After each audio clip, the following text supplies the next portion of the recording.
감사합니다. 지난 2020년 7월 미국 중서부 와이오밍주라고 있는데 이 와이오밍주의 주도인 샤이엔이라고 하는 곳에서 이런 일이 있었습니다. 당시 6살 난 브리저 워커라고 하는 소년이 4살 난 여동생과 함께 친구 집에 놀러 갔습니다. 미국 사람들은 만으로 나이를 따지죠. 그래서 제가 말하는 나이에다가 한 2살 정도는 더해야 우리 나이가 됩니다. 자, 아무튼 이 소년이 친구 집에서 여동생과 함께 놀고 있을 때 이웃집에서 기르던 맹견, 무서운 개 셰퍼드가 여동생에게 달려드는 것을 목격하게 됐습니다.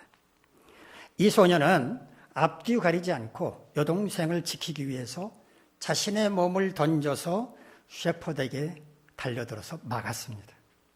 급기야 셰퍼드에게 머리와 얼굴을 물려서 90바늘이나 꿰매야 하는 큰 상처를 입고 말았습니다. 여러분 보시기에 왼쪽은 다치기 전 모습, 오른쪽은 셰퍼드에게 물리고 크게 다친 모습입니다.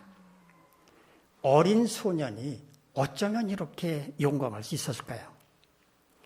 우리는 못된 짓 하는 청소년들을 보면 혹시라도 잔소리하면 행패라도 부릴까 봐 모르는 척 지나가려고 하는데 이 용감한 소년의 행동이 우리를 부끄럽게 만듭니다. 한 신문 기자가 이 소년에게 물었습니다. 네가 그렇게 행동할 때 어떤 마음으로 어떤 심정으로 그렇게 했느냐라고 물었더니 그 소년이 이렇게 대답을 했다고 합니다.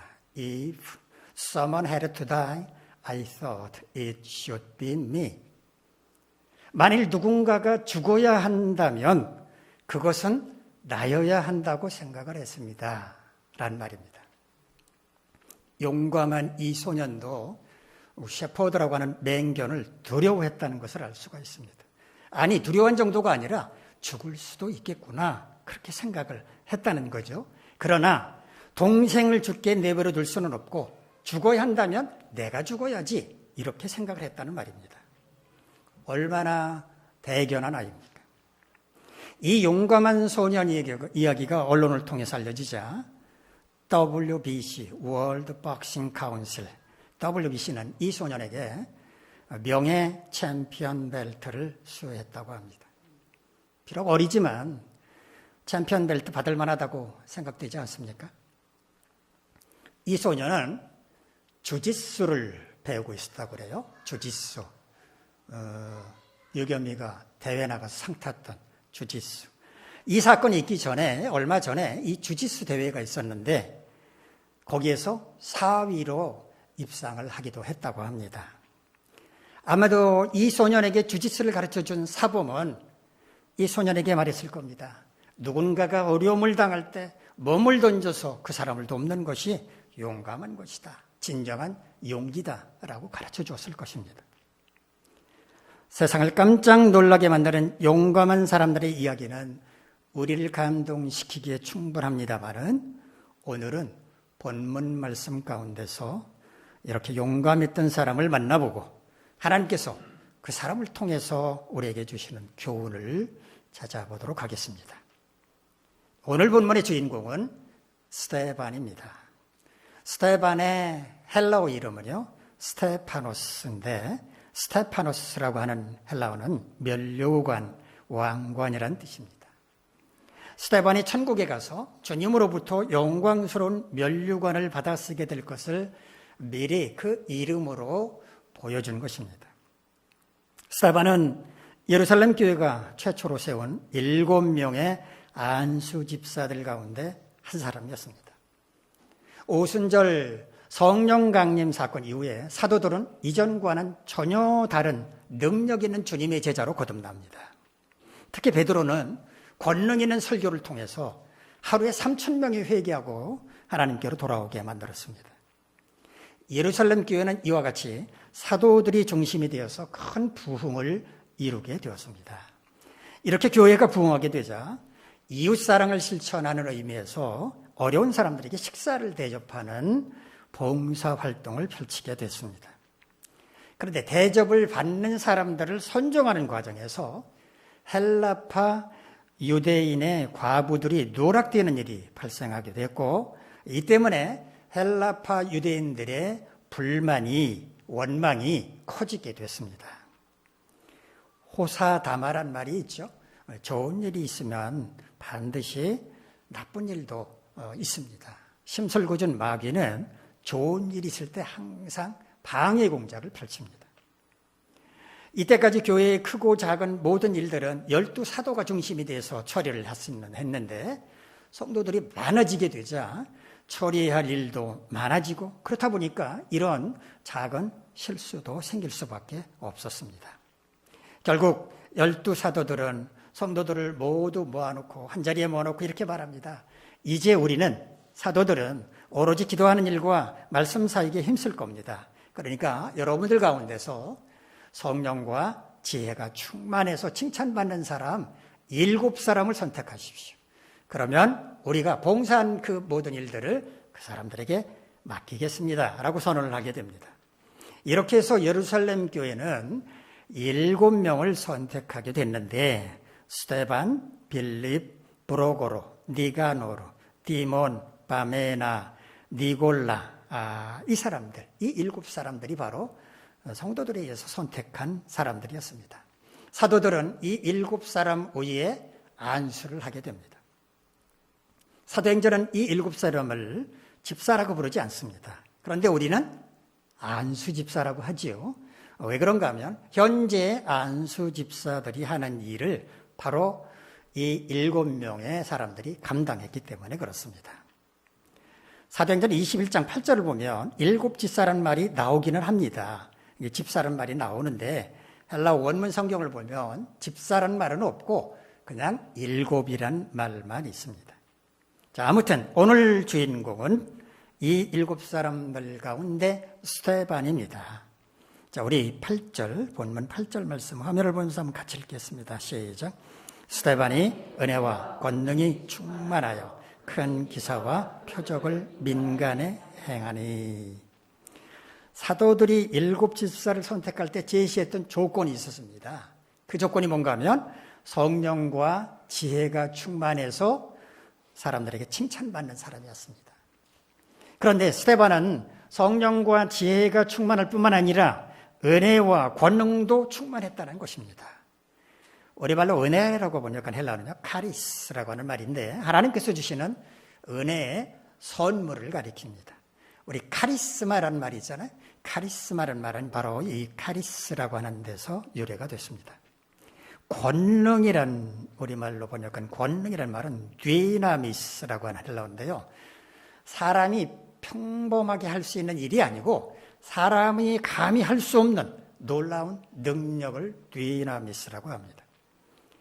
누군가에게 이런 은혜와 권능이 있다는 걸 뭘 의미할까요? 하나님께서 바로 그 사람과 함께하고 있다는 걸 보여주는 것입니다. 하나님께서 은혜의 선물도 부어주시고 놀라운 이적을 행할 수 있는 능력도 부어주시니까 하나님이 그 사람과 함께하는 게 맞지 않습니까? 스데반은 바로 그런 사람이었다는 겁니다. 민간에 큰 기사와 표적을 행했다라고 말하는데, 민간이란 관청이나 정부기관에 속하지 않았다라는 의미죠. 근데 성경에서 민간이라고 번역을 한 게 오늘 번역에는 별로 적합한 번역은 아닌 것 같습니다.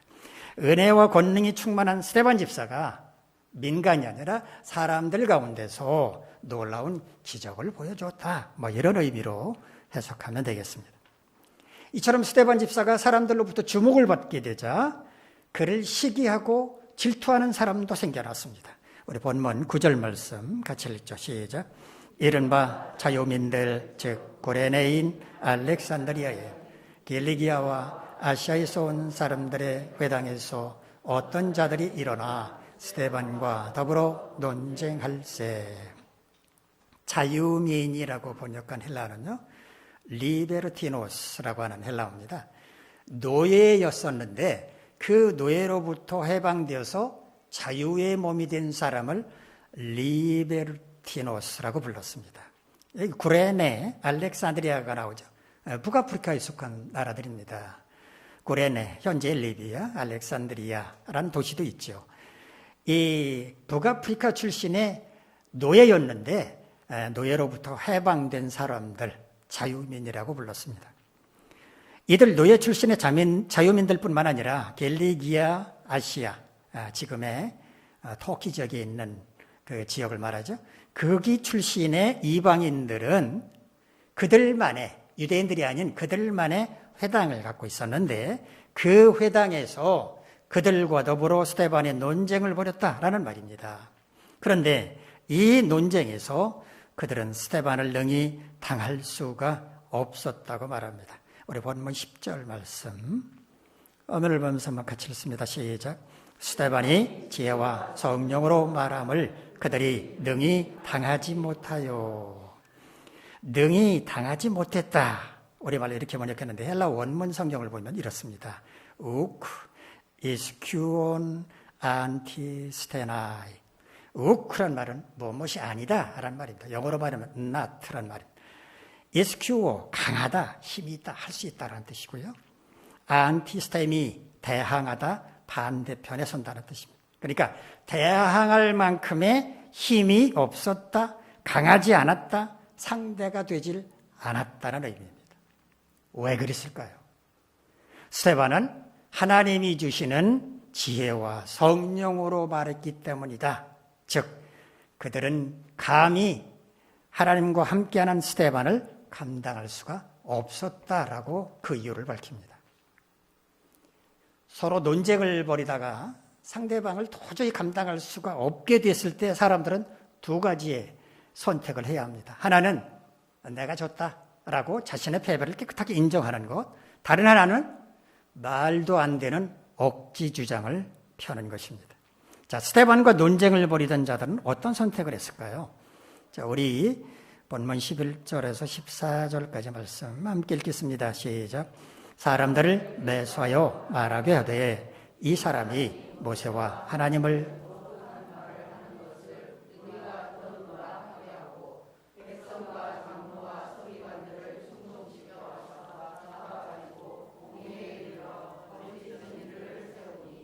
이 사람이 이 거룩한 곳과 율법을 거슬러 말하기를 마지 아니하는도다. 그의 말에 이 나사렛 예수가 이곳을 헐고 또 모세가 우리에게 전하여 준 규례를 고치겠다 함을 우리가 들었노라 하거늘. 스데반과 논쟁을 벌이던 자들은 자신의 힘으로는 스데반을 감당할 수 없게 되자 불의한 방법을 사용을 합니다. 사람들을 매수하고 충동시킨 것입니다. 매수한다라고 보니까 헬라어 휘포발로라고 하는 말인데요. 아래로 던지다, 밑에 두다, 매수한다는 뜻입니다. 본래 매수한다는 우리말은 값을 치르고 물건을 산다는 뜻이잖아요. 그와 같이 금품 또 그 밖의 수단으로 사람의 마음을 사서 자기 편으로 만든다는 그런 뜻도 있습니다. 매수한다. 그런데 헬라어의 의미는 매수한다는 뜻만 있는 게 아닙니다.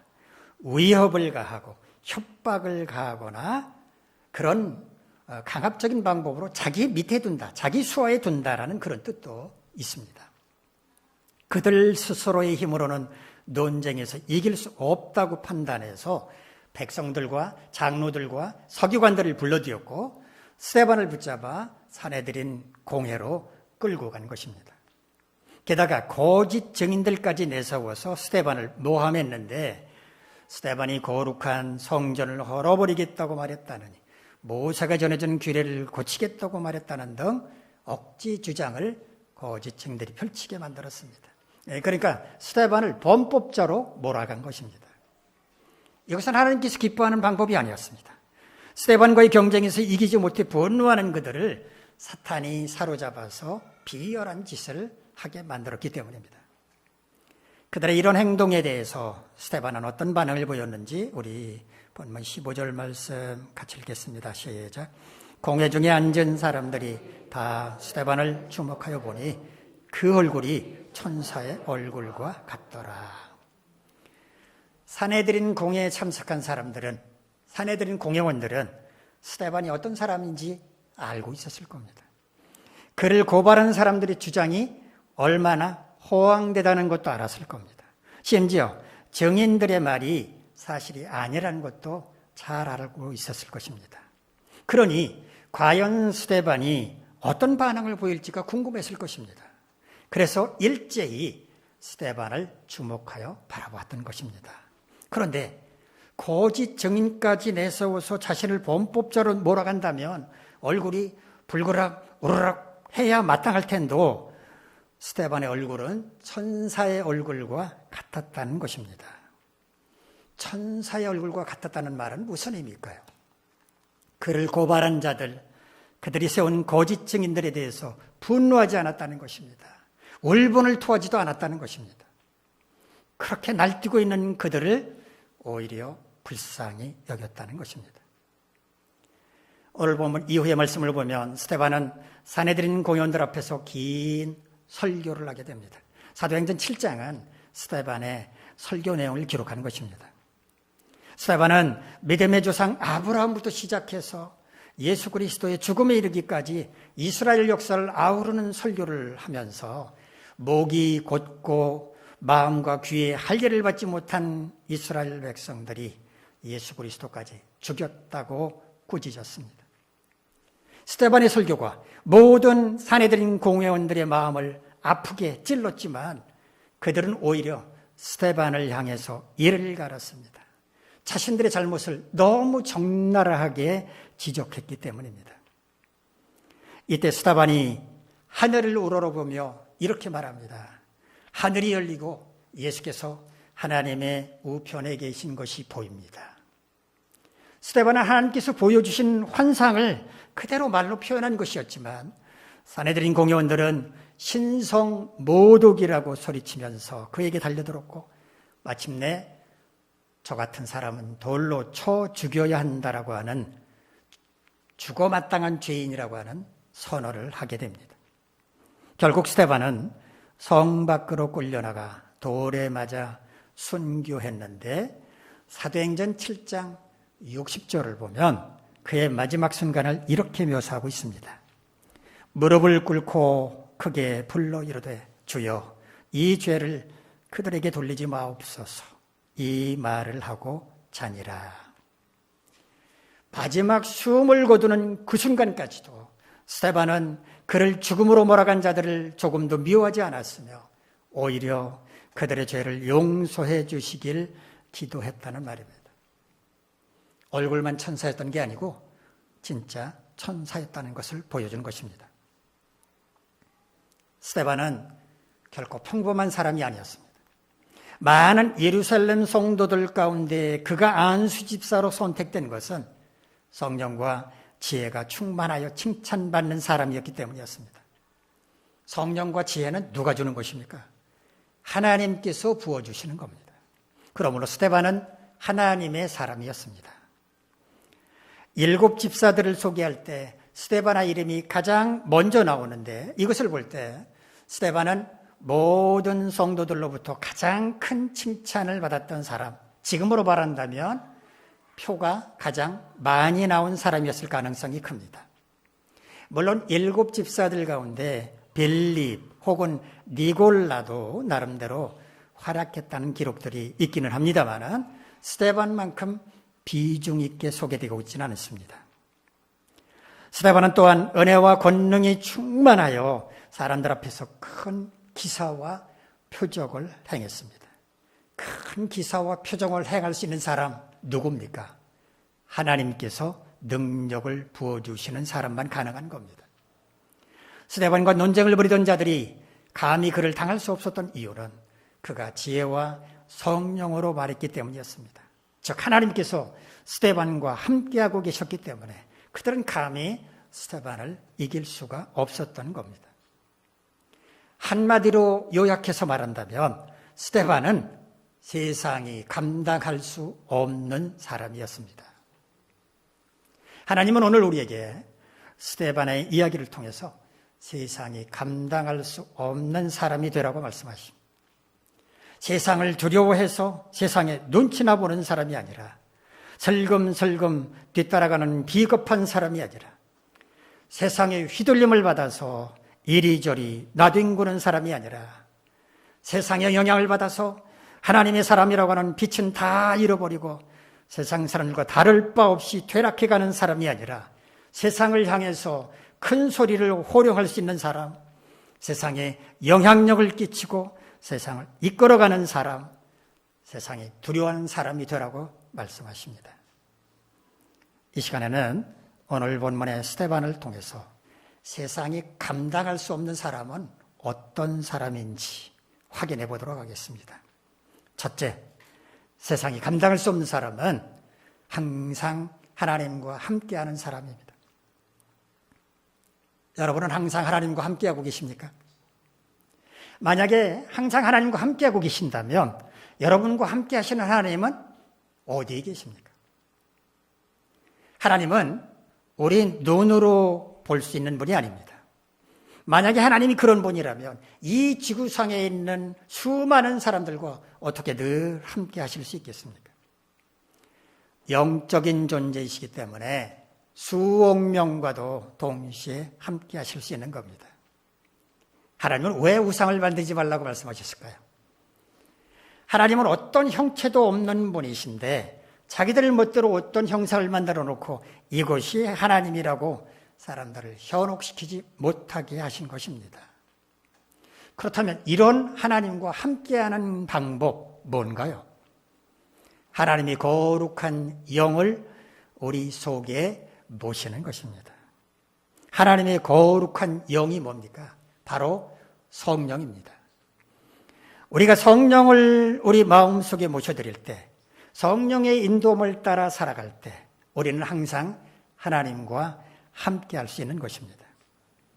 우리 속에 성령을 모시고 살아갈 때 우리는 주님의 능력을 힘입어 살아갈 수 있습니다. 스데반이 반대파들과 논쟁을 벌일 때 지혜와 성령으로 말했는데 이때 스데반 자신이 말한 것이 아니고 그와 함께 하시는 성령께서 말씀하셨다는 의미입니다. 다시 말해서 스데반은 성령의 인도함을 따라 살았다는 것, 항상 하나님과 함께하는 삶을 살았다는 것을 보여주는 것입니다. 세상이 감당할 수 없는 사람은 항상 하나님과 함께하는 사람, 하나님의 능력을 힘입어 사는 사람, 성령 충만한 사람입니다. 왜 세상은 이런 사람을 감당할 수 없을까요? 그 사람 개인이 아니라 그 속에 있는 성령님, 즉 그와 함께 하시는 하나님을 상대해야 하기 때문에 감히 그 사람을 이길 수가 없는 것입니다. 초창기 인도에 복음을 전파했던 스캇 선교사 이야기입니다. 어느 날 스캇 선교사는 지금까지 한 번도 가본 적이 없는 낯선 미개척 지역을 향해서 가고 있었습니다. 그 지역에는 아주 호전적인 원주민들이 살고 있었습니다. 그런데 갑자기 창을 든 원주민들이 나타나더니 스캇 선교사의 가는 길을 가로막았습니다. 그리고 그를 붙잡아서 그의 심장에 창을 겨누었습니다. 스캇 선교사는 직감했습니다. 마지막 순간이 돌아왔구나. 그는 그들 앞에서 무릎을 꿇었습니다. 그리고 잠시 후에 자신의 맞게 될 죽음의 그 순간을 기다리면서 갖고 있던 바이올린을 꺼내서 연주를 시작했습니다. 그리고 그들이 알아들을 수 있는 언어로, 그들의 원주민들 언어로 찬양하기 시작했습니다. 주 예수 이름 높이여 다 찬양하여라. 금멸류관을 들여서 만유의 주 찬양. 금멸류관을 들여서 만유의 주 찬양. 지금 우리가 부르는 찬송가 36장입니다. 1절부터 4절까지 그들의 언어로 연주하면서 찬양을 하는데 아무 일이 일어나지 않았습니다. 살며시 눈을 떠보았더니 원주민들 손에 들려있던 창은 모두 바닥에 떨어져 있었고 그들의 눈에는 눈물이 고여 있었습니다. 그리고 그들은 스캇 선교사에게 이렇게 말했습니다. 찬양을 받으셔야 할 그 높은 분이 누구인지 우리에게 알려주십시오. 그 이후 스캇 선교사는 여러 해 동안 그들과 함께 살면서 그들에게 복음을 전해주었고 그들을 주님께로 인도했다고 합니다. 호전적이었던 원주민들은 왜 스캇 선교사를 창으로 찔러 죽이지 못했던 것일까요? 스캇 선교사와 함께 했던 하나님을 보았기 때문입니다. 항상 하나님과 함께하는 사람은 세상이 감히 감당할 수가 없습니다. 세상이 오히려 그들을 두려워합니다. 여러분 모두 항상 하나님과 함께 하시길 바랍니다. 여러분의 마음 중심에 성령님을 주인으로 모시고 성령님의 인도하심을 따라서 성령 충만하게 사심으로써 감히 세상에 감당할 수 없는 사람이 되시기를 바랍니다. 둘째, 세상이 감당할 수 없는 사람은 하나님의 능력을 나타내 보여주는 사람입니다. 스데반은 은혜와 권능이 충만해서 사람들 앞에서 큰 기사와 표적을 행함으로 놀람을 안겨주었습니다.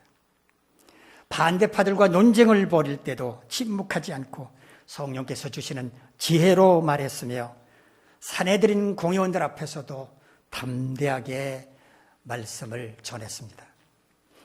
그가 항상 하나님과 함께하고 있다는 것과 하나님께서 그에게 능력을 부어주신다는 것을 숨기지 않고 사람들에게 보여주었다는 말입니다.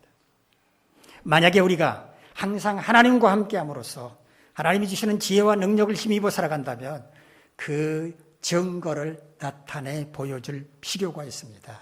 왜 그럴까요? 하나님의 놀라운 능력을 세상에 보여줘야 하기 때문입니다. 앞서 제가 하나님은 우리 눈으로 확인할 수 있는 그런 분이 아니라고 말씀을 드렸습니다. 그렇다면 그런 하나님께서 얼마나 놀라운 능력을 갖고 계시는지 어떻게 알 수 있겠습니까? 어떤 방법으로든지 하나님의 그 놀라운 능력을 나타내 보여줄 때만 사람들이 알 수가 있는 것입니다. 하나님의 놀라운 능력은 자연현상을 통해서도 나타나지만 하나님의 사람을 통해서도 나타납니다. 스데반이 큰 기사와 표적을 행했을 때 베드로가 예루살렘 성전 미문에 앉아서 구걸하던 거린, 태어나서 한 번도 걸어본 적이 없는 장애인을 일으켜 세우는 놀라운 일을 행했을 때, 바울이 빌립보에서 귀신 들린 여종을 고쳐주었을 때 사람들은 놀라운 하나님의 능력을 경험하게 되었습니다. 그러므로 하나님으로부터 능력을 받은 사람은 어떻게 해야 마땅하겠습니까? 그 능력을 나타내 보여줌으로써 하나님께 영광을 올려드려야 합니다.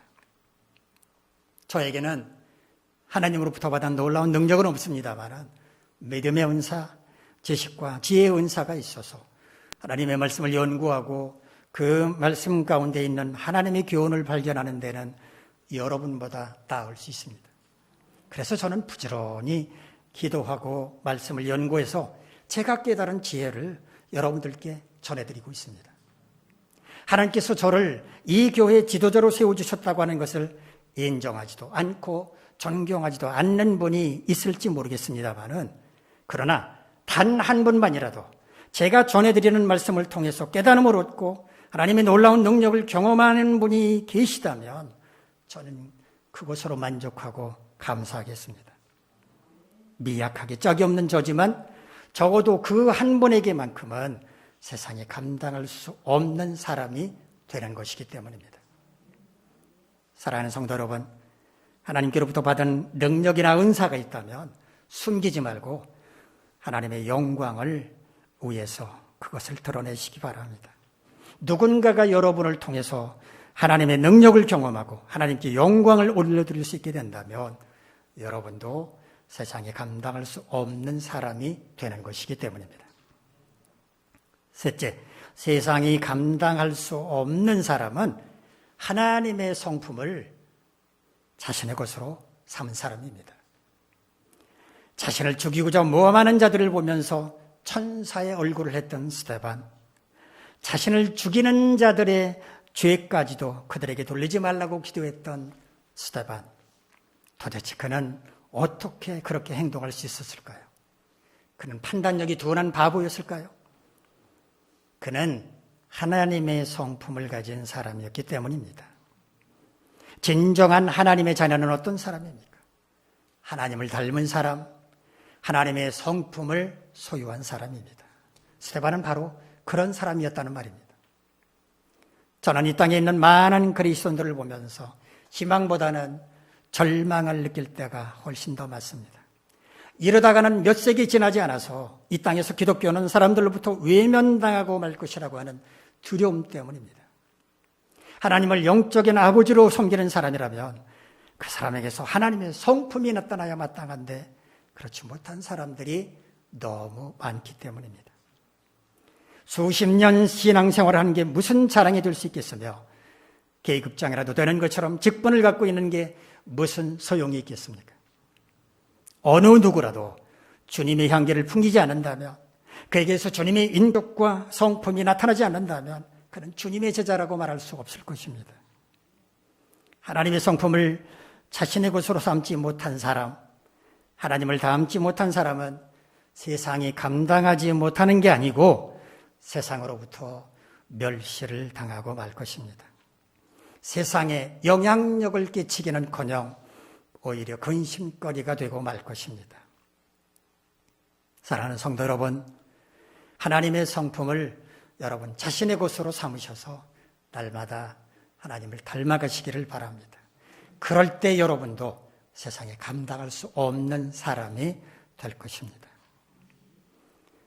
은혜와 권능이 충만하여 큰 기사와 표정을 행했던 스데반, 반대파들과의 논쟁에서 지혜와 성령으로 말함으로써 감히 그들이 이길 수 없었던 스데반이었지만 마침내 모함을 받고 돌에 맞아 순교하고 말았습니다.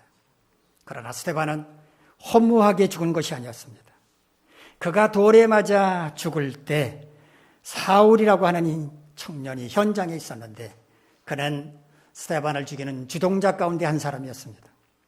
그러나 그는 돌에 맞아 죽어가는 스데반이 하늘을 우러러 자신을 죽이는 자들의 죄를 용서해달라고 기도하는 모습을 보면서 큰 충격을 받았을 것입니다. 어쩌면 다메섹 도상에서 그가 부활하신 주님을 만나고 회심하는데 스데반이 결정적인 역할을 했을지도 모릅니다. 뿐만 아니라 오늘 우리도 스데반을 통해 큰 깨달음을 얻습니다. 그러므로 스데반의 죽음은 결코 헛된 게 아니었습니다. 사랑하는 성도 여러분, 여러분도 스데반과 같이 항상 하나님과 함께함으로써 하나님이 주시는 능력과 은사를 나타내 보여줌으로써 하나님의 성품을 자신의 것으로 삼음으로써 세상에 감당할 수 없는 사람이 되시기를 간절히 바랍니다. 기도하겠습니다. 거룩하신 하나님, 우리 모두 항상 하나님과 함께하고 하나님이 주시는 능력과 은사를 나타내 보여주며 하나님의 성품을 자신의 것으로 삼음으로써 세상에 감당할 수 없는 사람이 되게 하옵소서. 예수님의 이름으로 기도하옵나이다. 아멘. 자리에서